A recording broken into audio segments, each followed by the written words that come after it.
2019年7月25日 ，Stephen 喺 IG 上面發文，突然宣布自己即將結婚。新娘並唔係佢當時公開拍拖多年嘅梁浩欣，而係圈外粉絲文文。而最離譜嘅係，文文已經喺4月為 Stephen 生咗一個仔。梁浩欣完全被蒙在鼓裏，甚至直到 Stephen 宣布結婚，先知道自己原來已經由精英變做第三者。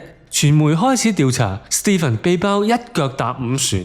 事件越演越烈，當時Boys正喺泰國拍攝紅館演唱會宣傳片，但係東窗事發之後 ，Stephen 立即漏夜從泰國飛返香港。我就漏夜凌晨機即刻返香港，避過咗呢一劫。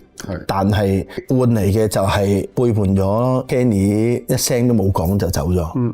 最終只係得 Kenny 一個人面對鏡頭，同大家講一聲最大嘅抱歉。我哋 Boys 呢個紅館演唱會，我哋會暫時會擱置咗噶啦。而 Stephen 相信佢會為咗自己嘅行為負翻咗一個男人應有嘅一個責任。最吊詭嘅係 Boys 9月紅館演唱會嘅檔期原本係屬於許志安，最終 Boys 亦因為 Stephen 呢一個壞咗嘅人失去咗呢一個機會。7月29日 Stephen 終於喺社交媒體發文道歉，但係 fans 已經無法接受。我只可以同大家講對唔住。最後事件再度逆轉。我都唔知點形容呢2個月嘅心情，即係太多嘢都太 dramatic。